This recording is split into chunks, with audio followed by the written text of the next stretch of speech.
Nos anos 60, os venezuelanos tinham o maior poder de compra entre os países da América Latina, com o quarto maior PIB do mundo.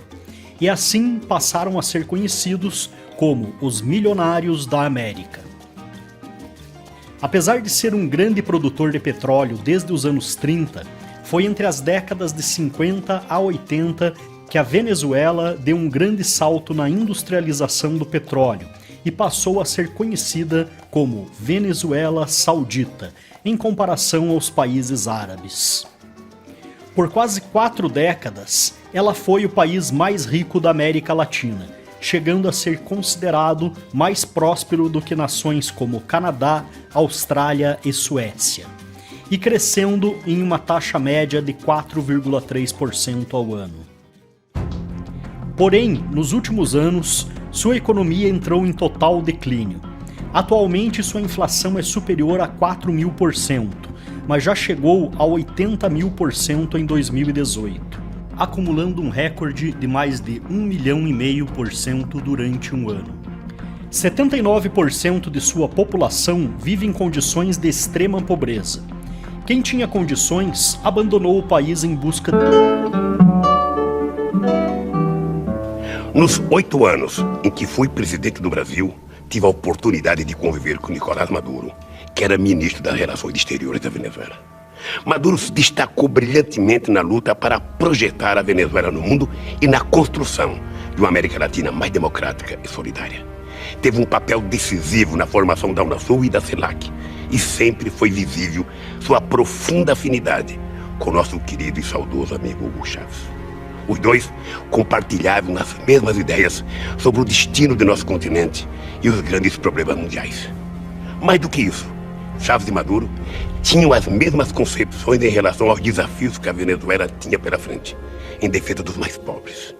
A grande obra de Chávez foi a de transformar a Venezuela em um país mais justo, realizando um massivo processo de transferência da renda petroleira em proveito das camadas mais sofridas da sociedade. Mas Chávez, assim como Maduro, sempre tiveram claro que a Venezuela necessitava escapar dos que muitos chamamos maldição do petróleo. Daí a importância que deram e que Maduro dá à necessidade de industrializar o país e desenvolver sua agricultura.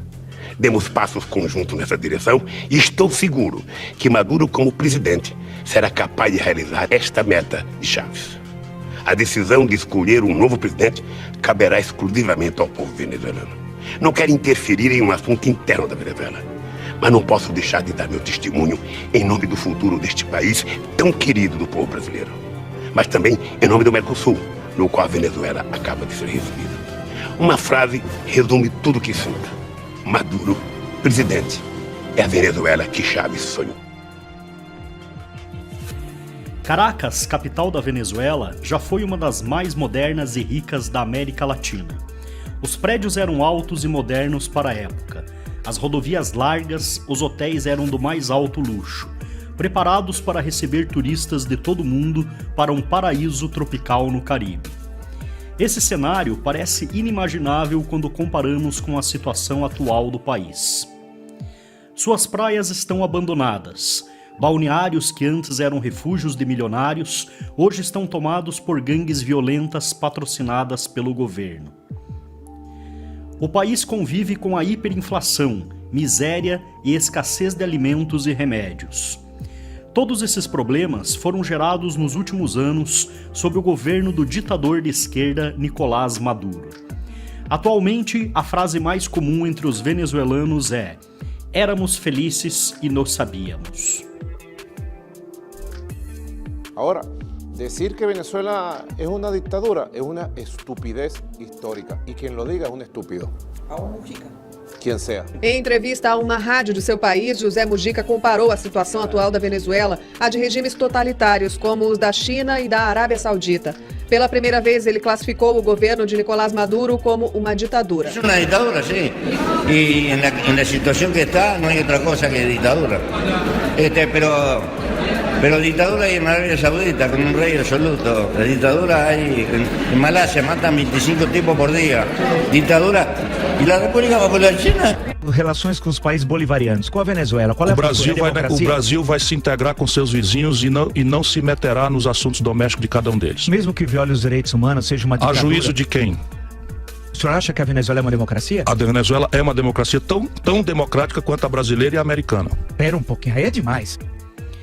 Na primeira metade do século XX, a Venezuela já era um dos maiores produtores de petróleo do mundo, com uma reserva estimada em 360 bilhões de barris, e considerada a maior reserva do mundo em um único país. Mas o poder de produção e industrialização do petróleo estava nas mãos de empresas estrangeiras, enquanto os governos se ocupavam de seguidas crises políticas. Em 1943, o governo venezuelano aprovou a Lei de Hidrocarbonetos, que impôs um imposto de 50% sobre o lucro das companhias petrolíferas privadas, dividindo assim os lucros entre as empresas estrangeiras e o Estado igualmente. Nessa época, estava acontecendo a Segunda Guerra Mundial e os Estados Unidos dependiam do petróleo da Venezuela e por isso não se opôs à negociação, continuando inclusive a investir pesadamente na Venezuela. Dessa forma, a partir desse período, o país começou a viver uma grande era de prosperidade. Com o crescimento mundial após a Segunda Guerra, o mundo precisava de mais petróleo. O investimento de estrangeiros no país triplicou, o que impulsionou ainda mais sua prosperidade. Na década de 50, a ditadura de Marcos Pérez Jiménez ficou marcada por uma série de violações de direitos humanos, como tortura e prisões arbitrárias a seus opositores. Seu governo era comparado ao do ditador fascista Getúlio Vargas no Brasil. A repressão era geralmente contra partidos políticos de esquerda, como a Ação Democrática ou o Partido Comunista, além de movimentos estudantis de esquerda organizados por esses mesmos partidos. Por outro lado, o governo de Jiménez também foi responsável por altos níveis de desenvolvimento econômico, urbanístico, industrial e social, com sua moeda, o Bolívar, mantendo a maior valorização de sua história, e também por uma série de obras importantes para o desenvolvimento do país, como uma importante rodovia que liga Caracas à costa caribenha, hotéis de luxo e 2 prédios que por muitos anos foram os mais altos da América Latina. Os governos democráticos que se seguiram à queda de Jiménez herdaram essa infraestrutura. Por algumas décadas, os presidentes conseguiram manter uma inédita estabilidade econômica e política, além de apaziguar a disputa histórica entre civis e militares, que até então disputavam o poder de uma forma dura. Depois da queda do regime de Marcos Pérez Jiménez, a Venezuela viveu as 3 melhores décadas da sua história em termos econômicos. Entre 1959 e 1983, o desemprego no país se manteve na marca de 10%. No mesmo período, o crescimento médio do país foi de 4,3% ao ano, e a inflação também era menor do que a registrada em outros países na América Latina. Outro fator que ajudou a impulsionar a prosperidade na Venezuela aconteceu em 1973, quando os países árabes anunciaram que não venderiam mais petróleo para países ocidentais que declararam apoio a Israel na guerra de Yom Kippur. Isso fez o preço do petróleo venezuelano disparar com um aumento de 260%. Dessa forma, entre 1973 a 1979, o dinheiro que entrava na Venezuela quintuplicou. Nessa época, os venezuelanos tinham o maior poder de compra entre os países da América Latina, quase 3 vezes maior do que o dos brasileiros, segundo o índice da OCDE, Organização para a Cooperação e Desenvolvimento Econômico. Porém, o produto interno bruto da Venezuela acompanhava o preço do barril do petróleo. Quando o petróleo subia, a Venezuela ia muito bem. Quando o preço caía, eles entravam em algum período de crise. Nos moldes de alguns países árabes, como o Catar, por exemplo, o presidente Carlos Pérez criou o Fundo de Investimento Venezuelano, com a justificativa de guardar a metade de tudo que era arrecadado com as receitas do petróleo para investimentos no país. Mas na prática, ao contrário daqueles países, ele usava o dinheiro para aumentar a folha de pagamento do governo e emprestar para as outras nações.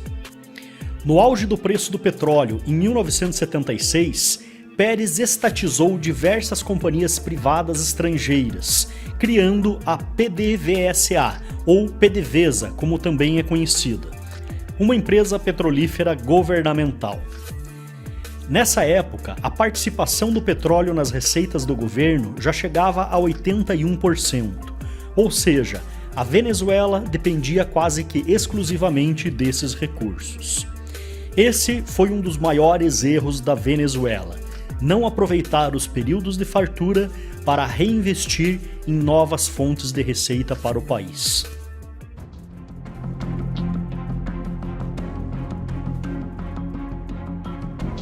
Apesar do crescimento econômico resultado do alto preço do petróleo e melhorias de infraestrutura, a Venezuela nunca conseguiu resolver seus problemas mais graves, como a educação, a agricultura e a industrialização.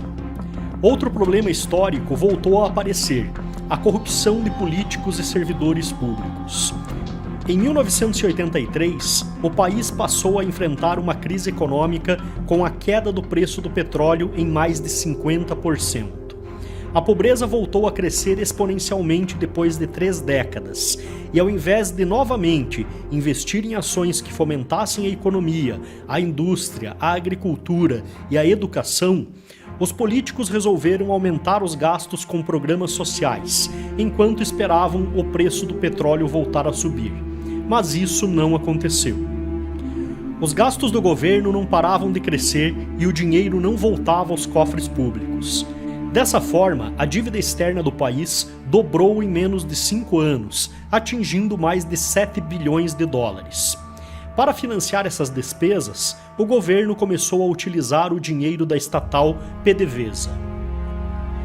Porém, com as constantes quedas do preço do petróleo e com a diminuição dos dólares que garantiam a estabilidade econômica e política, aumentava o descontentamento da população com o governo. A crise econômica gerou queda do poder de compra e o aumento da pobreza levou os venezuelanos a se sentirem descrentes em relação aos políticos e partidos tradicionais. Com o objetivo de reduzir a inflação gerada, o governo começou a controlar os preços do mercado, resultando em uma piora ainda maior na economia. Em 1989, os níveis de pobreza na Venezuela já estavam 10 vezes maiores que em 1981, e os programas sociais já não eram mais suficientes para controlar a situação.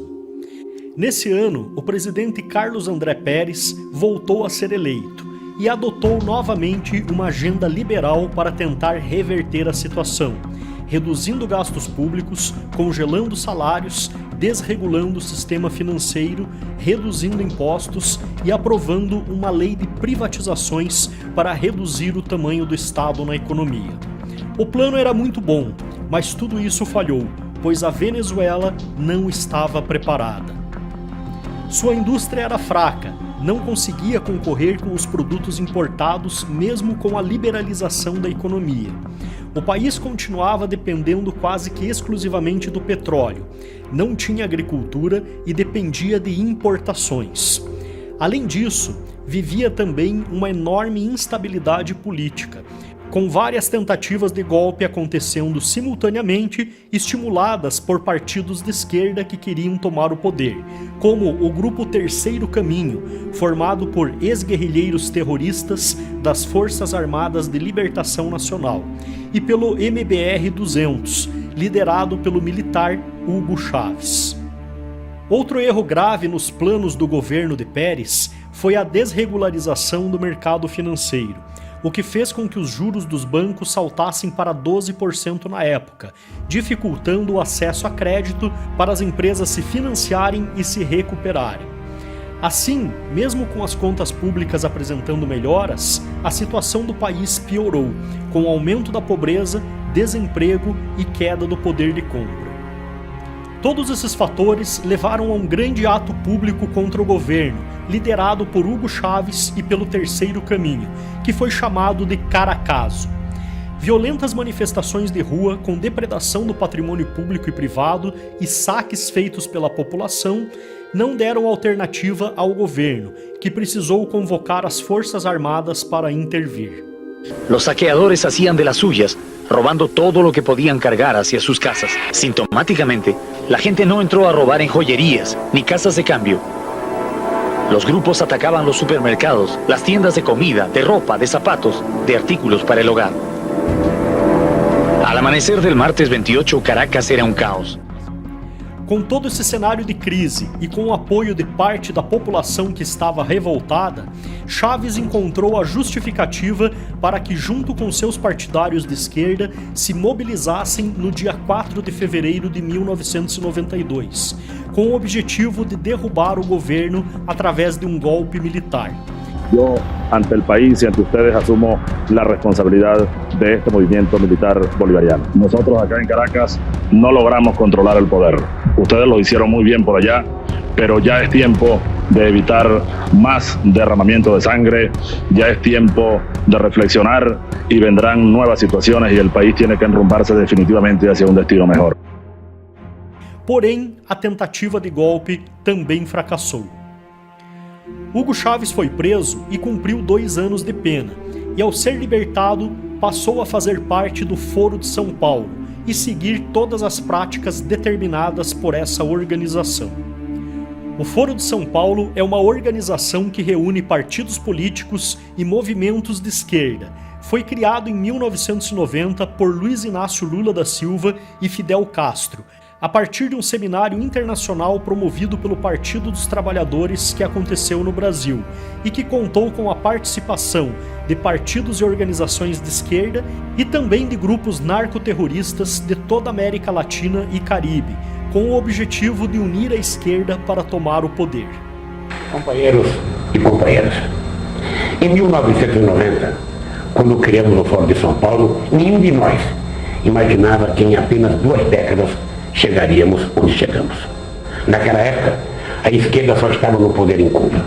Hoje, governamos um grande número de países. E mesmo onde ainda somos oposição, os partidos do Fórum têm uma influência crescente na vida política e social.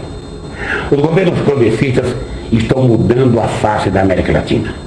Em tudo o que fizemos até agora, que foi muito, o Fórum e os partidos do Fórum tiveram um grande papel, que poderá ser ainda mais importante se soubermos manter a nossa principal característica, a unidade na diversidade.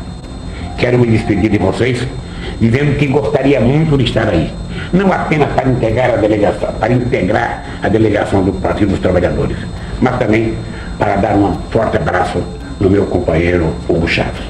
Em 1997, Hugo Chávez fundou o MVR, Movimento Quinta República, uma aliança partidária de esquerda que lhe deu suporte para disputar a presidência. Todos esses fatores reunidos levaram o país a eleger em 1998 o tenente-coronel Hugo Chávez a presidente da República. Um ex-militar de esquerda bolivariano que prometia mudanças no sistema político que gerava descontentamento da população.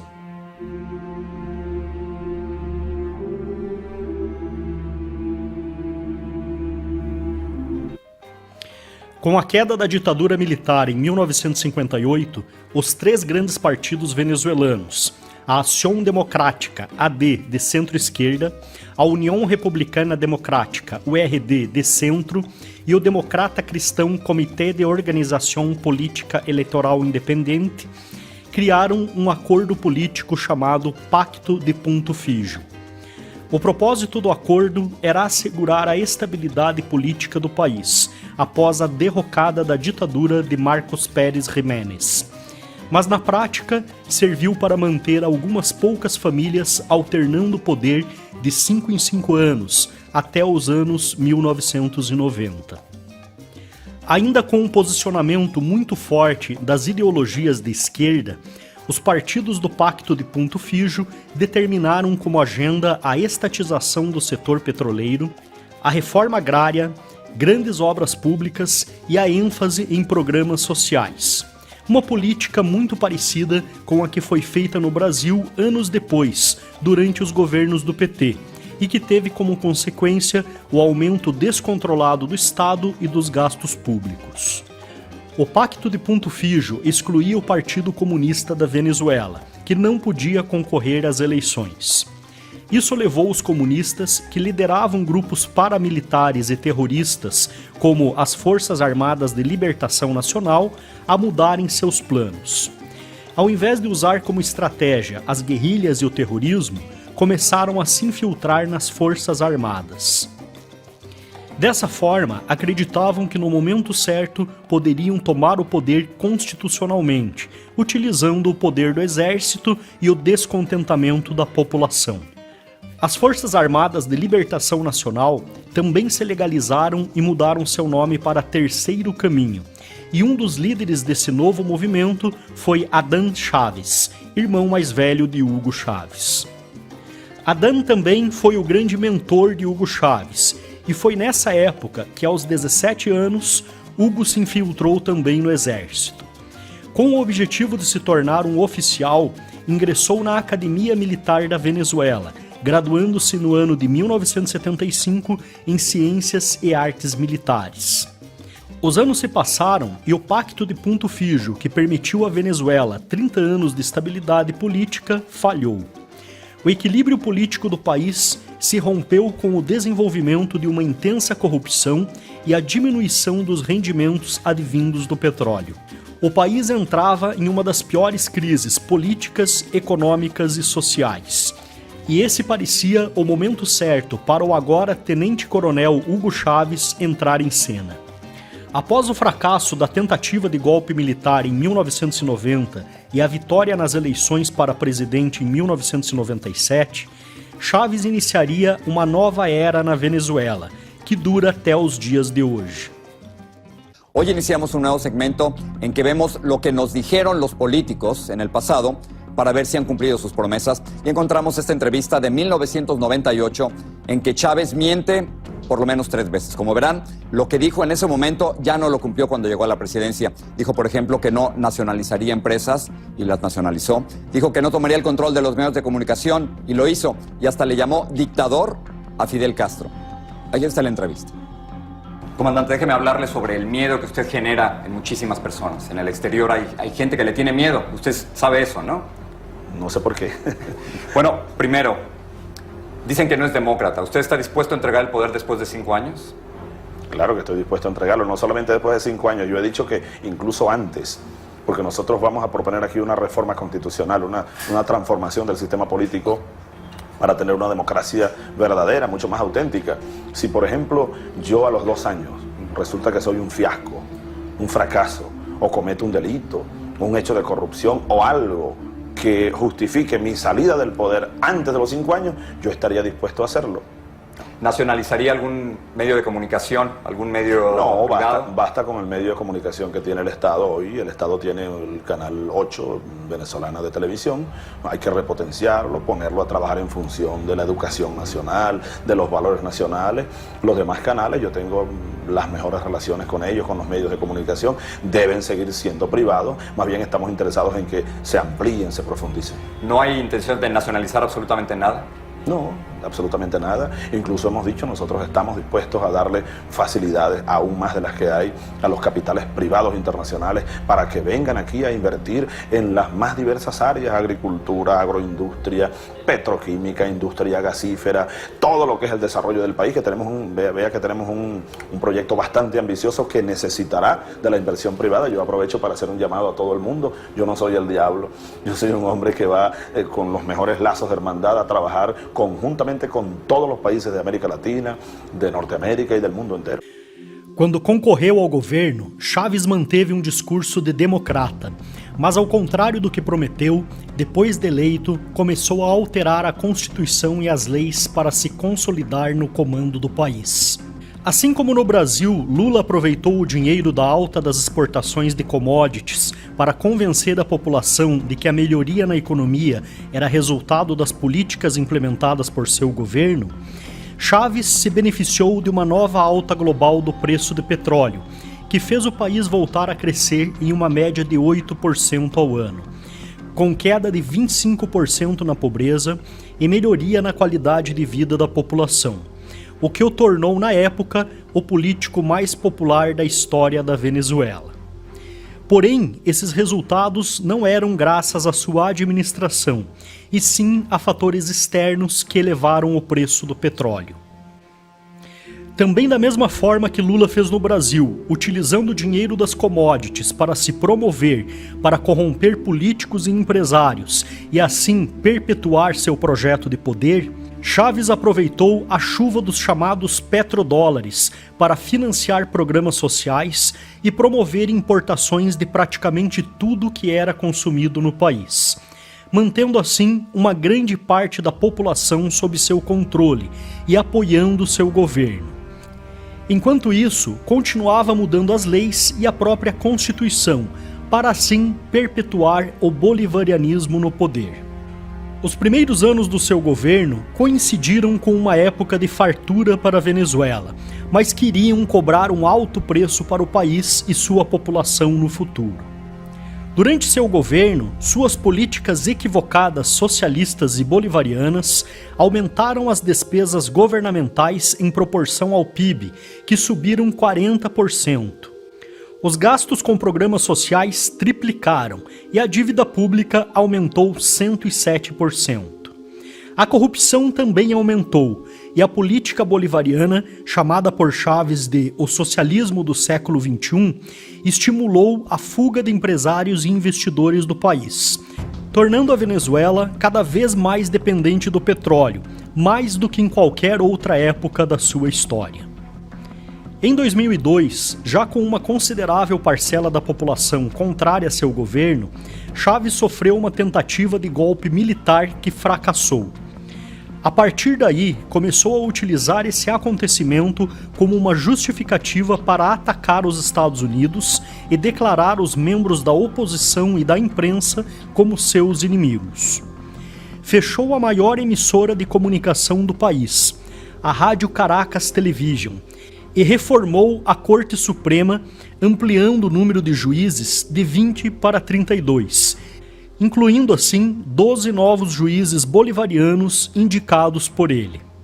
Em 2003, o Conselho Nacional Eleitoral da Venezuela contratou por meio de licitação o consórcio SBC, composto pelas empresas Vista Softwares, Smartmatic e CanTV, para a automatização das eleições regionais da Venezuela de 2004, através das urnas eletrônicas. Nesse ano, os partidos de oposição se recusaram a participar das eleições, alegando a possibilidade de fraude e acreditando que assim iriam mobilizar a população a não votar. Mas o que aconteceu é que acabaram ficando sem representantes no Congresso. E isso possibilitou Chávez se reeleger facilmente em 2006 pela terceira vez, aproveitando também a oportunidade para mudar novamente a Constituição, dessa vez passando a ter poderes de se reeleger de forma ilimitada para presidente. A empresa Smartmatic, responsável pelas urnas eletrônicas, foi acusada de fraude nas eleições de 2004, mas apenas em 2017, durante uma conferência de imprensa levada a cabo em Londres, Antônio Mujica, diretor da Smartmatic, afirmou que os números anunciados pelo Comitê Nacional de Eleição foram manipulados e que no processo eleitoral ocorrido em 30 de julho de 2004, teriam participado menos votantes do que afirmavam as cifras oficiais. Segundo ele, os números reais seriam de pelo menos 1 milhão de votos a menos. Em 2008, com uma nova crise global, o preço do petróleo caiu 68%, e como o governo continuava dependendo exclusivamente desse recurso para cobrir seus altos gastos, sua dívida externa acabou triplicando. A Venezuela passou a ter uma grande crise de abastecimento, já que o governo não tinha mais recursos para importar alimentos, e os investidores e empresas haviam abandonado o país. A população começou então a sair às ruas para protestar, e a resposta do governo foi violenta. Em 2012, novamente sob suspeitas de fraude eleitoral, Chávez foi reeleito pela 4ª vez, mas não chegou a assumir o novo mandato e foi substituído interinamente por seu vice-presidente Nicolás Maduro. Porém, acabou falecendo aos 58 anos em decorrência de um câncer na região pélvica, em março de 2013. Hasta la victoria siempre, querido comandante. Vaya em paz. Quando novas eleições foram convocadas em 2013, a oposição tentou, através de Henrique Capriles, voltar ao poder, mas novamente saiu derrotada por uma diferença de 1,56%, em um novo processo eleitoral questionado usando urnas eletrônicas da Smartmatic. Mesmo com as eleições questionadas pela oposição, Nicolás Maduro assumiu o poder com apoio da União das Nações Sul-Americanas, órgão subordinado ao Foro de São Paulo. Ex-militante da Liga Socialista da Venezuela, Maduro trabalhou desde jovem como maquinista no metrô de Caracas. Enquanto trabalhava como condutor, começou sua carreira política, tornando-se sindicalista não oficial, que representava motoristas de ônibus e do metrô. Em 1998, Maduro ingressou no partido MVR de Hugo Chávez e se envolveu na vitoriosa campanha presidencial. Nessa ocasião, também foi eleito deputado para a Assembleia Constituinte de 1999 e participou da redação de uma nova Constituição nesse mesmo ano. Em 2006, a pedido do então presidente Hugo Chávez, Maduro se tornou Ministro del Poder Popular para los Assuntos Exteriores, ou Ministro das Relações Exteriores. Desde que foi eleito, Maduro governa a Venezuela por decreto, com poderes especiais. Sua presidência tem sido marcada pelo declínio socioeconômico venezuelano, com crescimento da miséria, inflação, criminalidade e fome. Em 2014, logo no início do seu governo, o barril do petróleo caiu de $96 para $49, piorando ainda mais a situação do país, que já estava insustentável. Além de receber menos dinheiro por seu principal produto, a Venezuela também teve uma queda significativa na produção, devido ao sucateamento da sua companhia petrolífera. Na década passada, o país obtinha mais de $90 bilhões por ano com exportações de petróleo. Em 2020, estima-se que o faturamento foi de apenas 2,3 bilhões. Quando Hugo Chávez assumiu o poder, eram produzidos mais de 3,3 milhões de barris por dia. Em 2017, já eram apenas 2 milhões por dia. Em agosto de 2020, segundo dados da OPEP, Organização dos Países Produtores de Petróleo, foram apenas 101 mil barris por dia. O país tem falta até mesmo de combustível para seus automóveis, e isso estimula os protestos da população.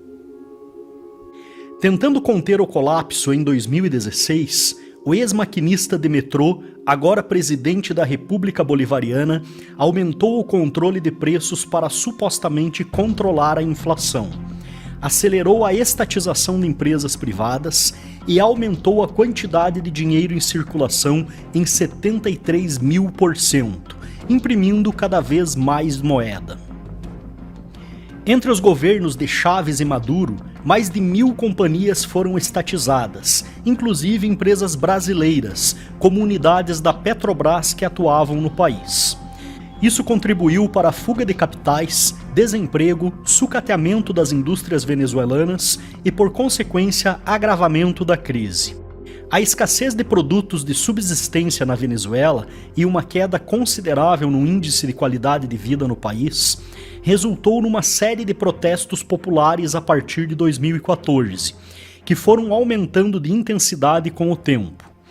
Isso gerou uma resposta violenta das forças de segurança do governo, causando dezenas de mortes e ajudando a puxar ainda mais para baixo a popularidade de Maduro.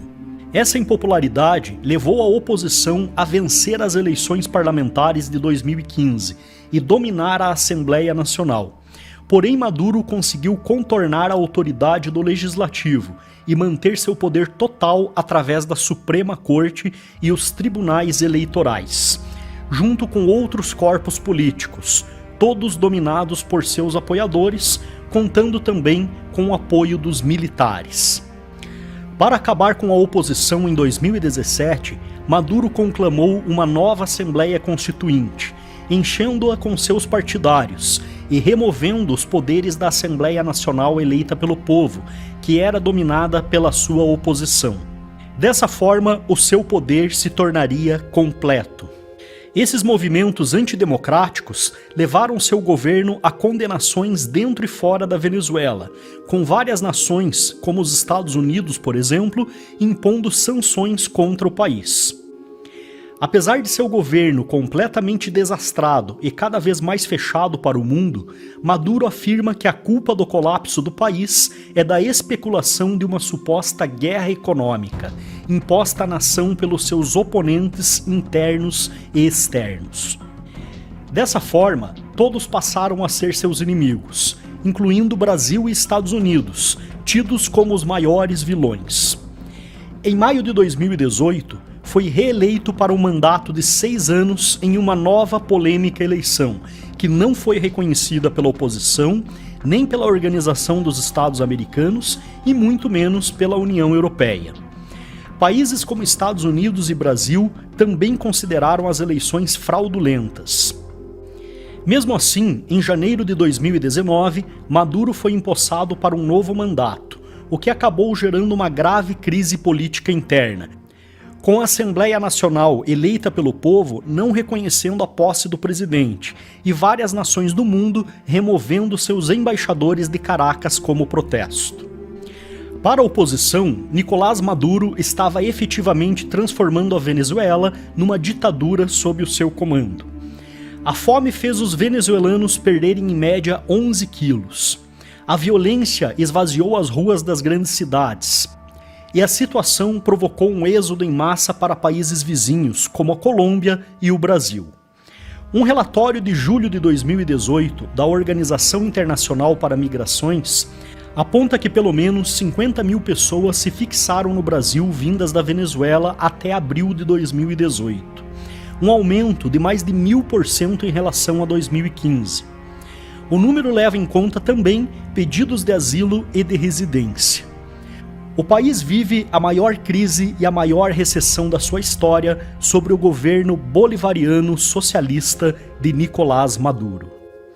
Mas esse não é apenas resultado de sua incompetência.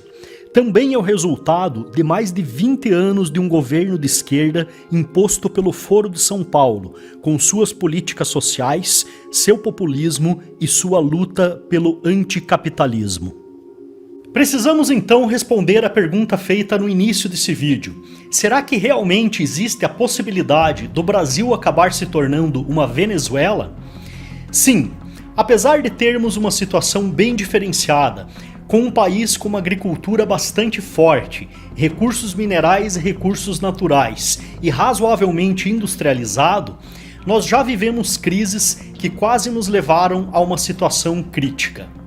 Cerca de 70% da população do Brasil pertence às classes C, D e E, com uma renda média que vai de meio salário mínimo até no máximo 2 salários mínimos por mês.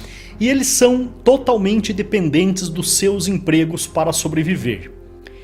Em uma situação de crise, onde os empresários que normalmente compõem as classes A e B acabem perdendo seus negócios, gerando ainda mais desemprego, como está acontecendo na crise durante a pandemia e como também já aconteceu na Venezuela e na Argentina, o país poderia entrar rapidamente em uma situação tão grave como as que estão vivenciando esses dois países. Segundo Paulo Guedes, ministro da Economia, no estágio que estamos hoje, levaríamos mais de 10 anos para nos tornarmos um país desenvolvido, mas poderíamos em apenas 6 meses nos tornarmos uma Venezuela. Para evitar que isso aconteça, a única alternativa é mantermos a esquerda representante do Foro de São Paulo longe do governo do nosso país. Eu espero que vocês tenham gostado de mais esse documentário, e para continuar recebendo vídeos como esse, eu também preciso da sua ajuda. Inscreva-se gratuitamente em nosso canal e compartilhe esse vídeo e os nossos demais documentários com o máximo de pessoas possível. Muito obrigado e até o próximo.